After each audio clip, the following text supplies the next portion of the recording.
आज काय विशेषचे प्रायोजक आहेत MDH मसाले. MDHनं जेवण दरवेळी मजेदार. MDH दम आलू, दाल तडका आणि मशरूम मसाला. MDH ने जेवण दरवेळी मजेदार. MDH सदैव तुम्हाला नवे स्वाद देण्यासाठी कटिबद्ध आहे. वर्षावरील तटकरे पटेल फडणवीस बैठकीबाबत सुनेत्रा पवार अनभिज्ञ. पार्थ पवारांनाही भेटीची कल्पना नव्हती. भेटीनंतर तटकरेंनी बैठकीचं कारण सांगितलं. झी 24 तासला विश्वसनीय सूत्रांची माहिती. अजित पवारांची जयंती अधिकृतपणे साजरी होणार. शासकीय कार्यक्रमांच्या यादीत समावेश. भुजबळ मुश्रीफांच्या मागणीनंतर शासनाचा निर्णय. शाळा महाविद्यालयांमध्ये जयंती साजरी करण्याचे निर्देश. राष्ट्रवादी विलिनीकरणाच्या चर्चांमध्ये रोहित पवार केंद्रस्थानी. पक्ष सत्तेत गेल्यास रोहित पवार वेगळी भूमिका घेणार का? राजकीय वर्तुळात सवाल. 20 जुलैपासून संसदेचं अधिवेशन. अधिवेशनाच्या पार्श्वभूमीवर काँग्रेस संसदीय पक्षाची दिल्लीमध्ये बैठक. पक्षाची रणनीती ठरणार. पंढरपुरात व्हीआयपी दर्शनावरून गोंधळ. गुलाबराव पाटील यांचं व्हीआयपी दर्शन. मुनगंटीवार कुटुंबियांना ताटकळत ठेवल्याचा आरोप. नाशिक जिल्ह्यातील भावली धबधबा पर्यटक मारहाण प्रकरणात 9 आरोपींना 18 तारखेपर्यंत पोलीस कोठडी. पोलिसांकडून आरोपींची धिंड. राज्यातील विविध भागात हलका ते मध्यम स्वरूपाचा पाऊस. करपणाऱ्या पिकांना जीवदान. घाटमाथ्यावर पावसाचा येलो अलर्ट. मुंबईसह राज्यात हलक्या ते मध्यम पावसाची शक्यता. 8 दिवसांनी घाट भागातील दुसरी मार्गिका सुरू. डेक्कन क्वीन इंटरसिटी आजपासून धावणार. लोणावळा कर्जत दरम्यान रेल्वे वाहतूक पूर्वपदावर. चांदोबाचा लिंब इथं माऊलींच्या पालखीचा आज उभं रिंगण. पालखीचा आजचा मुक्काम फलटणच्या तरड गावात. बारामतीकरांचा निरोप घेऊन तुकोबांचा पालखी सोहळा सणसरकडे मार्गस्थ. काठेवाडीत दुपारचा विसावा. पालखीभोवती परीट समाजाकडून धोत्राच्या पायघड्या.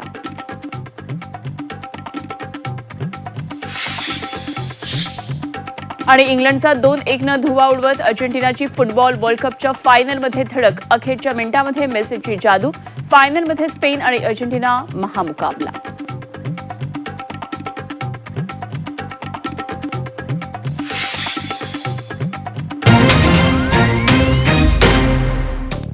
नमस्कार आणि सुप्रभात. मी अनुपमा खानविलकर. आपण पाहताय झी 24 तास. आज काय विशेष या बातमीपत्रामध्ये आपल्या सर्वांचं स्वागत. आज काय विशेष या बातमीपत्रामध्ये आपण सुरुवातीला पाहूया आज लक्ष वेधून घेणाऱ्या 3 महत्त्वाच्या बातम्या. यामध्ये पहिली मोठी बातमी राजकीय वर्तुळातून. वर्षा बंगल्यावरील तटकरे पटेल फडणवीस बैठकीबाबत सुनेत्रा पवार अनभिज्ञ होत्या. पार्थ पवारांना सुद्धा या भेटीची कल्पना नव्हती आणि या भेटीनंतर आता तटकरेंनी बैठकीचं कारण त्यांना सांगितलं. झी 24 तासला विश्वसनीय सूत्रांकडून याबाबतची माहिती मिळाली आहे. त्यामुळे काय नेमके या बैठकीसंदर्भातले आणि त्यानंतर उमटलेल्या पडसादांसंदर्भातली आणखी माहिती जाणून घेणार आहोत आपण या बातमीपत्रामध्ये. दुसरी मोठी बातमी ती म्हणजे मुंबईतल्या लोकल सुरक्षिततेबाबतची. लोकलमधली हत्या प्रकरणानंतर मुंबई प्रवाशांची सुरक्षा ही राम भरोसे आहे. अंबरनाथला जाणाऱ्या लोकलमध्ये प्रवाशावर कोयत्यानं हल्ला तसंच पिस्तूल काढण्याची धमकी देत फिल्मी स्टाईल हाणामारी पाहायला मिळाली. कुर्ल्यामध्ये लाकडी दांडा घेऊन गुंडांकडून दहशत माजवल्याचा प्रकार समोर आला. त्यामुळे मुंबईतल्या रेल्वे सुरक्षिततेबाबत आणखी सविस्तर तपशील जाणून घेणार आहोत या बातमीपत्रात. आणि तिसरी लक्षवेधी महत्त्वाची बातमी ती म्हणजे पंढरपुरातल्या व्हीआयपी दर्शनासंदर्भातली. पंढरपूरमध्ये व्हीआयपी दर्शनावरून गोंधळ निर्माण झाला. मंत्री गुलाबराव पाटील यांना व्हीआयपी दर्शन तर सुधीर मुनगंटीवार कुटुंबियांना मात्र ताटकळत ठेवल्याचा आरोप करण्यात आलाय. या बातमीचे सविस्तर तपशील आपण या बातमीपत्रामध्ये जाणून घेणार आहोत. या सविस्तर बातम्या आपण जाणून घेणार आहोत आणि त्याचबरोबर आमच्या रिपोर्टर्सकडून या संदर्भातले आणखी सविस्तर तपशील जाणून घेणार आहोत. वर्षावर बैठक झाली. सुनेत्रा पवार या बैठकीबाबत अनभिज्ञ होत्या. काय नेमके हे सगळे पडसाद आहेत जाणून घेणार आहोत या संदर्भात. म्हणजे सहकारी सीमा आढे सध्या आपल्याबरोबर मुंबईमधून जोडले गेलेत. आणखी तपशील आपण सीमाकडून जाणून घेऊया. तर मुंबईमध्ये लोकल प्रवाशांची सुरक्षा ही राम भरोसे. लागोपाठ अनेक घटना घडल्यात. यामध्ये लोकलमधला प्रवास हा खरं तर धोकादायक झालाय की काय असा प्रश्न उपस्थित झालाय. जीवनवाहिनी ज्याला आपण आपण मुंबईची लाईफलाईन समजतो अशा लोकलमध्ये जर सामान्य प्रवासी सुरक्षितपणे प्रवास करत नसेल तर काय म्हणायचं, या संदर्भात आणखी माहिती जाणून घेऊया. आमचे प्रतिनिधी ओम देशमुख सध्या आपल्याबरोबर जोडले गेलेत. ओमकडून आणखी तपशील जाणून घेऊया. पंढरपूरमध्ये इकडे VIP दर्शनावरून गोंधळ झालाय. सचिन कसबे माझे सहकारी आपल्याबरोबर थेट पंढरपूरमधून जोडले गेलेत, त्यांच्याकडून जाणून घेऊया हा VIP दर्शनाचा गोंधळ. तर वर्ध्यामध्ये 12 वर्षाच्या अल्पवयीन मुलीची दगडानं ठेचून हत्या झाली. अत्यंत घृणास्पद धक्कादायक घटना. वर्ध्यातून मिलिंद आंडे आमचे प्रतिनिधी आपल्याबरोबर आहेत. आणखी सविस्तर तपशील मिलिंदकडून जाणून घेऊया. आणि आता सविस्तर बातम्यांची सुरुवात मोठ्या बातमीनं. राजकीय वर्तुळातली सगळ्यात महत्त्वाची बातमी. वर्षावरच्या बैठकीबाबत सुनेत्रा पवार या अनभिज्ञ होत्या अशी चर्चा आता रंगतीये. तटकरे, पटेल आणि फडणवीस यांची भेट झाली आणि या भेटीबाबत त्या अनभिज्ञ होत्या अशी माहिती सूत्रांकडून कळतीये. पार्थ पवारांना सुद्धा या भेटीची कल्पना नव्हती अशी माहिती सूत्रांकडून कळतीये. तर या भेटीनंतर तटकरेंनी बैठकीचं कारण सांगितलंय असंही कळतंय. राष्ट्रवादी काँग्रेस पक्षाचे नेते प्रफुल्ल पटेल, सुनील तटकरे हे मुख्यमंत्र्यांच्या भेटीसाठी गेलेले होते अशी माहिती उपमुख्यमंत्री सुनेत्रा पवार आणि पार्थ पवार यांना नव्हती. काल उपमुख्यमंत्री सुनेत्रा पवार यांनी देवगिरीवर शासकीय त्यांच्या निवासस्थानी राष्ट्रवादी काँग्रेस पक्षाची कोर कमिटीची बैठक घेतली आणि या बैठकीला हसन मुश्रीफ, छगन भुजबळ, सुनील तटकरे, उपमुख्यमंत्री सुनेत्रा पवार यांच्यात ही बैठक झाली. मुख्यमंत्र्यांची भेट का घेतली याची माहिती सुनील तटकरे यांनी या बैठकीमध्ये उपमुख्यमंत्री सुनेत्रा पवार यांना दिली. तर सुनेत्रा पवार यांना भेटीबाबत पूर्वकल्पना न दिल्यानं वरिष्ठ नेत्यांमधला विसंवाद आता चव्हाट्यावर आलेला आहे. सीमा आढे आमच्या प्रतिनिधी या संपूर्ण घडामोडींवर लक्ष ठेवून आहेत. आपण थेट जाऊया सीमाकडे. सीमा, अत्यंत महत्त्वाची बैठक होती, हाय व्होल्टेज बैठक होती, कारण याच वर्षा बंगल्यावर लागोपाठ काही महत्त्वाच्या बैठका झाल्या, त्यामध्ये जयंत पाटील सुद्धा होते. एवढ्या मोठ्या बैठका होतात राष्ट्रवादीच्या नेत्यांच्या, मुख्यमंत्र्यांबरोबर, आणि उपमुख्यमंत्री पक्षाच्या अध्यक्षा सुनेत्रा पवारांना या संदर्भातली माहिती नसावी. अत्यंत आश्चर्यकारक आहे. काय काय नेमकं कालच्या आता देवगिरीतल्या बैठकीत झालं?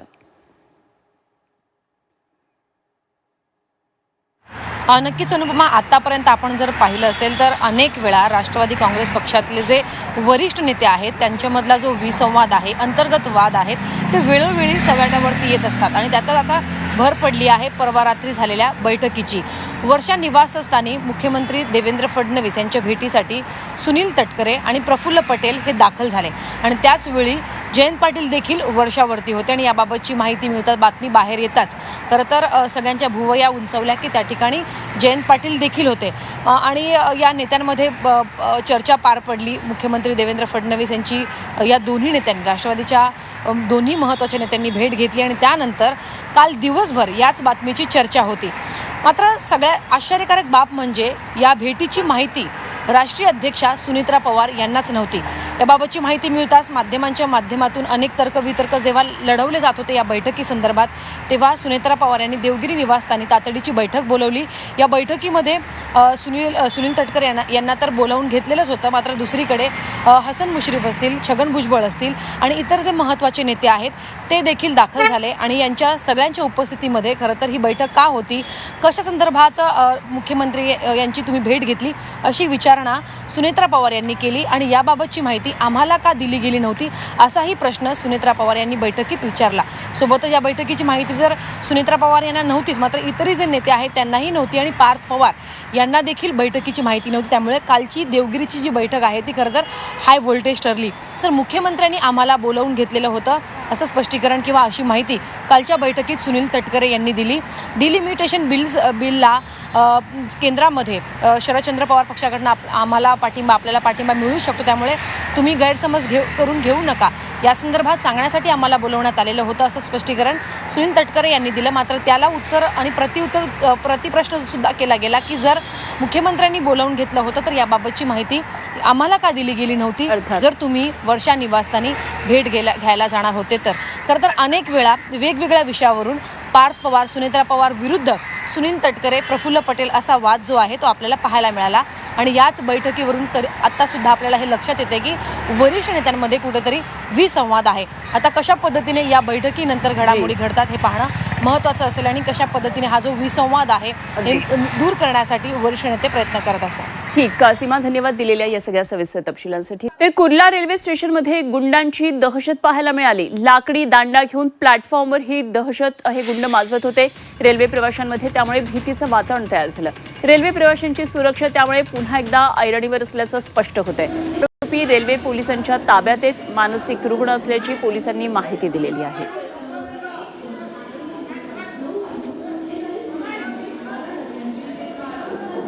अशा लागोपाठ घटना मुंबईतल्या लोकल प्रवासामध्ये घडलेल्या दिसून येतात आणि या संदर्भात आणखी सविस्तर माहिती जाणून घेऊया. आमचे प्रतिनिधी ओम देशमुख सध्या आपल्याबरोबर जोडले गेलेत. ओम, एकंदरीतच ह्या सगळ्या घटना जेव्हा आपण लागोपाठ पाहतो आहोत तेव्हा निश्चितच प्रवाशांची सगळी जी तो प्रवास आहे तो सगळा रामभरोसे आहे, त्यांची सुरक्षा रामभरोसे आहे असं एकंदरीतच लक्षात येत आहे. अनुपमा, शब्दशः सांगायचं तर खरोखरच जीव मुठीत घेऊन लक्षावधी मुंबईकर रोज रेल्वेचा लोकलचा प्रवास करतात. त्या दृष्टीनं सुद्धा उपाययोजना होणं आवश्यक असताना त्यांच्या सुरक्षिततेचा मुद्दा पुन्हा एकदा ऐरणीवर आलाय. ज्या गोष्टीचा तुम्ही आता उल्लेख केलात की महिनाभरापूर्वी कशा प्रकारे दार लावण्याच्या एका घटनेवरून एका व्यक्तीची लोकलमध्ये धारदार शस्त्राने हत्या करण्यात आली होती, ती घटना ताजी असतानाच आणखीन काही घटना पुन्हा एकदा मुंबईमध्ये आणि उपनगरामध्ये घडताना आपल्याला पाहायला मिळतात. या सगळ्या गोष्टींचं वर्णन तुम्ही आता विस्तृतपणे केलं. मात्र या सगळ्या गोष्टी घडत असताना महिनाभरापूर्वी जी घटना घडली त्यानंतर प्रशासनानं असं सांगितलं होतं की बॅग चेक करण्याच्या मशीन्स या रेल्वे स्टेशन्सवर लावण्यात येतील. परंतु एक महिना उलटला तरी सुद्धा प्रशासनाकडनं या सगळ्या संदर्भात उपाययोजना केल्या गेल्या आहेत का, हा प्रश्न पुन्हा एकदा ऐरणीवरती आलाय. खरं तर मुंबईमध्ये एकंदर वाहतूक पाहता आणि इतर राज्यातून येणारी वाहतूक त्यासोबतच ज्या पद्धतीच्या घटना घडल्या त्यातून जर काही बोध घेऊन प्रशासनाकडनं महिनाभरात मेटल डिटेक्टर लावणं असेल किंवा बॅगांची तपासणी करण्यासाठी मनुष्यबळ तैनात करणं असेल, या सगळ्या उपाययोजना जर करायला सुरुवात केली नसेल तर निश्चितचपणे मुंबईकरांची आणि प्रवाशांची सुरक्षा ही अक्षरशः वाऱ्यावर असल्याचं बोललं तर त्यामध्ये कुठलंही वावगं ठरणार नाही. अर्थात प्रशासन अद्यापही या सगळ्या संदर्भात अधिकृतपणे कुठलीही माहिती देत नसलं तरी सुद्धा मुंबईकरांसाठी आणि रेल्वे प्रवाशांच्या सुरक्षिततेसाठी नेमक्या काय उपाययोजना केल्या जात आहेत हा प्रश्न सातत्यानं विचारला जातोय. अर्थात प्रशासन या सगळ्या संदर्भात कधीपर्यंत स्पष्टोक्ती देते हे देखील पाहावं लागणार आहे. दुसरा महत्त्वाचा मुद्दा म्हणजे खरं तर जी घटना महिनाभरापूर्वी घडली त्यावेळेला प्रवाशाला ताब्यात घेण्यामध्ये संबंधित हल्लेखोराला ताब्यात घेण्यामध्ये प्रशासनाला यश आलं होतं. परंतु आता ठाकुर्लीमध्ये हे जे काही हल्ला करणारे 3 प्रवासी होते, ते हल्लेखोर होते, ते उतरल्यामुळे त्यांना आता कशा प्रकारे अटक केली जाणार, सीसीटीव्ही जर त्या ठिकाणी तैनात असतील तर त्यांची शिनाख्त होऊ शकते. मात्र जर सीसीटीव्ही त्या ठिकाणी उपलब्ध नसतील तर हल्लेखोरांना पकडणार कसं, आणि या सगळ्याचा सांगोपांग आढावा घेतला तर रेल्वेच्या प्रवाशांच्या सुरक्षिततेच्या संदर्भात नेमकं प्रशासन करतंय काय हा सवाल या निमित्तानं निर्माण होतोय. त्यामुळे ठोस उपाययोजनांची खरं तर सगळेच जण त्यामुळे आता निश्चितच अपेक्षा करतील. अगदी ओम, धन्यवाद दिलेल्या या सगळ्या सविस्तर माहितीसाठी. ओम देशमुख आमचे प्रतिनिधी आपल्या बरोबर होते. बातमी आहे पंढरपूरमधून. पंढरपूरमध्ये श्री विठ्ठल रुक्मिणी मंदिरातल्या व्हीआयपी दर्शन बंदीच्या आदेशावरून आता वाद निर्माण झालाय. आजपासून व्हीआयपी दर्शन हे बंद असताना पाणी पुरवठा आणि स्वच्छता मंत्री गुलाबराव पाटील यांच्यासोबत आलेल्या काही कार्यकर्त्यांनी आणि पदाधिकाऱ्यांनी मंदिरात प्रवेश केला, दर्शन घेतल्याचा आरोप होतोय आणि यावेळी प्रवेशद्वारावर कार्यकर्त्यांची गर्दी झाली, धक्काबुक्की करत आत जाण्याची चढाओढ पाहायला मिळाली. तर दुसरीकडे भाजपा आमदार सुधीर मुनगंटीवार यांच्या कुटुंबियांना मात्र ताटकळत ठेवल्याचा आरोप होतोय. त्यामुळे मंदिर समितीनं घेतलेल्या निर्णयाची अंमलबजावणी मंदिर अधिकाऱ्यांसमोरच होत नसल्याचं हे चित्र दिसून आलं. या प्रकारामुळे मंदिर प्रशासनाच्या नियमांवर आता प्रश्नचिन्ह उपस्थित होत आहे. अधिकारी मला म्हणाले की आपण किती लोक आहात, म्हणाले म्हणजे 10 लोक आहेत. मला परवाच म्हणाले की 5-5 जणांनी दर्शन करता येईल. आज त्यांचा काहीतरी निर्णय बदलला. जेव्हा आम्ही पोहोचलो तेव्हा लक्षात आलं आणि माझ्या माहितीमुळे तुम्ही मला रेस्ट हाऊस मध्ये सांगितलं, पण मला तेव्हा हे माहित नव्हतं की मला परवा अनुमती दिली, काल निर्णय नवीन झाला. निर्णय हा गर्दी किंवा परिस्थितीजन्य घेतलाच पाहिजे. फक्त त्यांनी मला कन्वे केलं असतं तर जास्त चांगलं झालं असतं. तर खूपच गुंतागुंत दिसत आहे. तिथे एक लक्षात आलं की समन्वयाचा थोडा अभाव आहे. महसूल असेल, बीव्हीजीचे लोक आहेत तिथं, तेही एकदम टाईट राहत आहे. तर त्याच्यामुळे समन्वयाचा अभाव आहे, बाकी काय होतो. त्यावेळेस काय झालं मला माहित नाही, पण सुधीर भाऊ हे समजदार आहेत आणि आमच्या राज्याचे माजी अर्थमंत्री आहे. जवळपास 7 वेळेस पासले ते आमदार आहे आणि बरेच खात्याचे ते मंत्री राहिलेले आहे. त्यामुळे प्रशासनाची चूक असली किंवा लोकप्रतिनिधी चूक असली तरी आम्ही समजून घेऊ. अशा पद्धतीची वागणूक देणं मला पूर्ण माहित नाही, मी बोलेल सांगेल. मी आल्यानंतर माझ्याबरोबर आता लोकांना सोडलं, पण त्यांच्याबरोबर काय झालं मला माहित नाही आणि असं होऊ नये अशी अपेक्षा आमची आहे. आणि या संदर्भात आणखी माहिती जाणून घेऊया. आमचे प्रतिनिधी सचिन कसबे आपल्याबरोबर थेट पंढरपूरमधून जोडले गेलेले. सचिन, खरं तर हे सगळे सत्तेतले लोक आहेत, हे सगळे राजकारणी आहेत, त्यांच्याबरोबर असलेल्यांना सुद्धा दर्शन घ्यायचं होतं. मात्र सर्वसामान्यांचं तर काय असा प्रश्न आता उपस्थित होतो आहे. समन्वयाचा अभाव जरी सुधीर भाऊ म्हणत असले तरी सर्वसामान्य सुद्धा अशाच प्रकारे दर्शनाची आस लावून बसलेली असतात. त्यानिमित्तानं एक वेगळा प्रश्न आता उपस्थित झालाय.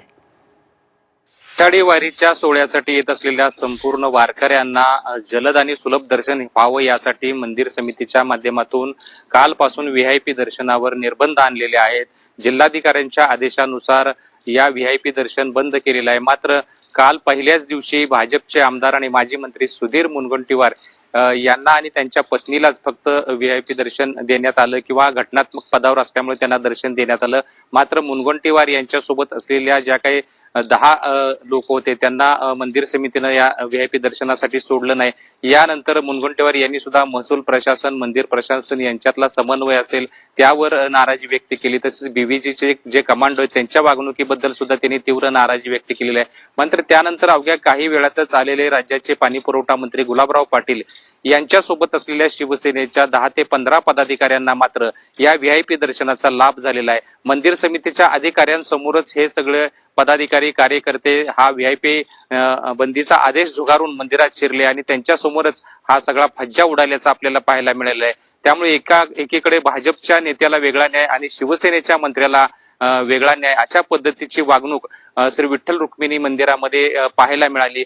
त्यामुळं आता बघावं लागेल याचे पडसाद कशा पद्धतीने उमटतात आणि आगामी काळामध्ये मंदिर समिती कशा पद्धतीनं या व्हीआयपी दर्शनावर नियंत्रण ठेवू शकते. कारण जिल्हाधिकाऱ्यांनी जो आदेश काढलेला आहे त्यामध्ये त्यांनी स्पष्टपणे म्हटलेलं आहे की या आदेशाचं उल्लंघन केल्यास फौजदारी गुन्हे दाखल करण्यात येतील. यासाठी महसूल मधल्या 2 नायब तहसीलदारांची नियुक्ती केलेली आहे. मात्र अशा पद्धतीने मंत्र्यांच्या दबाव पुढे जर व्हीआयपी दर्शनचा फज्जा उडत असेल तर सामान्य वारकऱ्यांचा दर्शनाचा वेळ वाचणार कसा?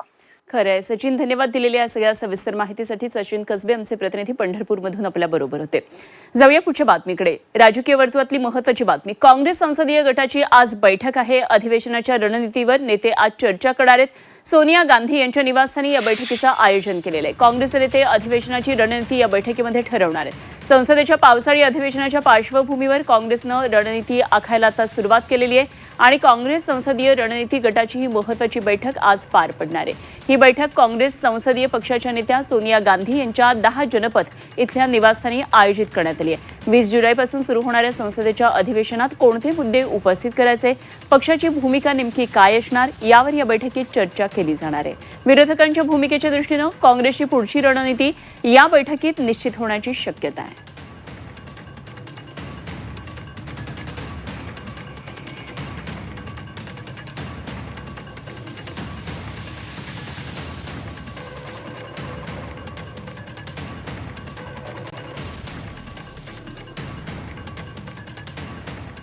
जाऊया पुढच्या बातमीकडे आणि ही एक धक्कादायक बातमी आहे मुंबईमधून. मुंबई महानगरपालिकेच्या हेरिटेज वास्तूच्या परिसरात फोटोशूट करताना जोडप्यानं अश्लील चाळे केल्याचा प्रकार उघडकीला आलाय. मुंबई महानगरपालिकेच्या मुख्यालयामध्ये मुख्य इमारतीच्या तळमजल्यावर रिकामी असलेल्या जागेमध्ये हे जोडपं फोटोशूट करत होतं आणि केवळ फोटोशूट नव्हे तर वेगवेगळ्या पोज देत अश्लील चाळे करत होतं आणि त्यांचा हा व्हिडिओ आता व्हायरल झालेला आहे. मुंबई मनपाच्या आवारातले हे अश्लील चाळे मुख्य इमारतीच्या तळमजल्यावर हे फोटोशूट सुरू होतं. मात्र हा फोटोशूट सुरू असताना अशा प्रकारे अश्लील चाळे देखील ते करत होते. मुंबई मनपाच्या आवारात हा सगळा प्रकार सुरू होता.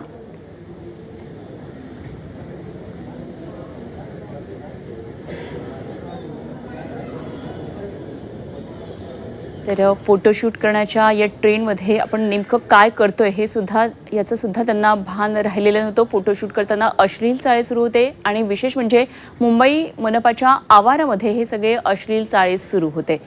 मुंबई महानगरपालिकेचं जे मुख्यालय आहे तिथे तळमजल्याच्या ठिकाणी अशा प्रकारे हे जोडपं अशा प्रकारे वागत होतं आणि आता त्यांचा शोध सुरू आहे. त्यांच्यावर काही कारवाई होणार का हे बघणं अत्यंत महत्त्वाचं असेल.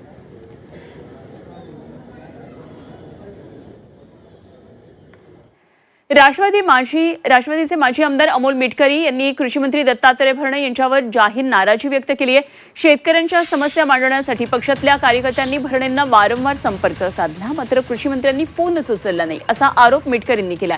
रवी राणांचा फोन त्यांनी एका मिनिटामध्ये उचलला. आमच्याशी दुजाभाव केला जात असल्याचं मिटकरींचं म्हणणं आहे. पक्षाचा कार्यकर्ता आणि शेतकऱ्यांच्या प्रश्नासाठी लढणाऱ्या लोकप्रतिनिधींचे फोन दुर्लक्षित होणं हे योग्य नाही असं मिटकरी म्हणाले.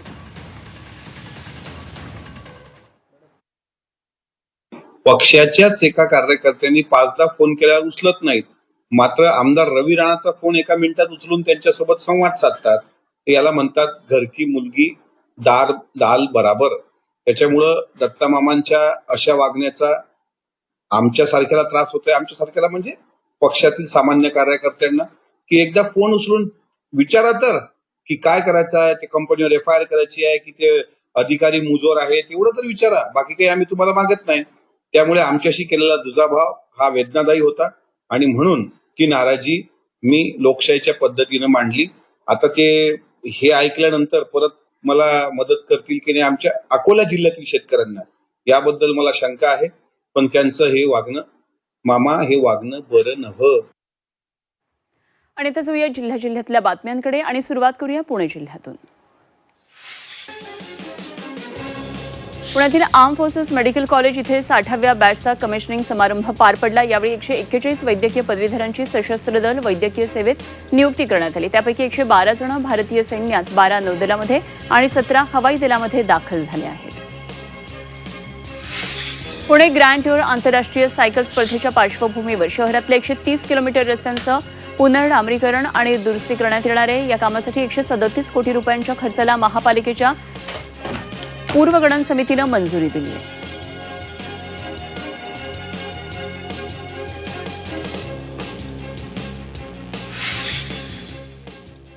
आणि पुण्यानंतर बातम्या पाहूया नाशिक जिल्ह्यातून. मंत्री छगन भुजबळ यांच्या विशेष प्रयत्नातून येवला शहरासाठी 160.25 कोटी रुपयांच्या येसगाव पाणीपुरवठा योजना मंजूर झाली आहे. अमृत 2.0 अभियानांतर्गत राज्य शासनाची प्रशासकीय मान्यता मिळाली आहे. या योजनेमुळे 2056 पर्यंत येवला शहराचा पिण्याच्या पाण्याचा प्रश्न मिटणार आहे. मुंबई आग्रा महामार्गावर नाशिकच्या पिंपळगाव टोल नाका परिसरात पोलिसांनी धडक कारवाई केली. कारवाईमध्ये पोलिसांनी तब्बल 535 किलो गांजा जप्त केला. आरोपीला अटक करण्यात आली आहे. पोलिसांकडून पुढचा तपास सुरू आहे. नाशिकमध्ये डेंग्यूचा धोका वाढलाय. अवघ्या 15 दिवसामध्ये 13 नव्या रुग्णांची नोंद झाली आहे. नाशिक पूर्व विभागामध्ये सर्वाधिक 4 रुग्ण आणि सिडकोमध्ये 3 रुग्ण आढळले. पावसाचा जोर नसताना डेंग्यूचा प्रादुर्भाव वाढला. आरोग्य यंत्रणा अलर्ट मोडवर आहे.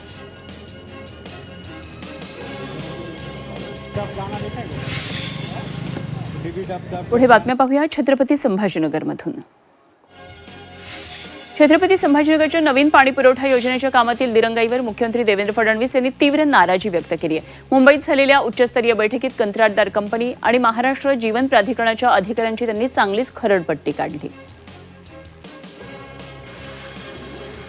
जायकवाडी धरणातील पाण्याची आवक पुन्हा एकदा थांबली आहे. नोंदीनुसार धरणाची पाणी पातळी 1506.35 फूट आहे. तर धरणात सध्या 31.42% जिवंत पाणीसाठा उपलब्ध आहे. त्यामुळे आगामी काळात गोदावरीच्या ओगम आणि पाणलोट क्षेत्रात जोरदार पाऊस होणं अत्यावश्यक आहे.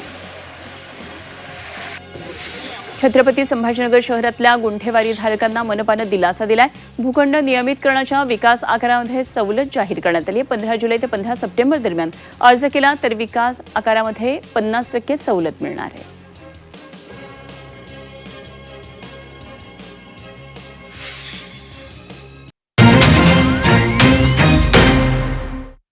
आज काय विशेषचे प्रायोजक आहेत MDH मसाले. MDHनं जेवण दरवेळी मजेदार.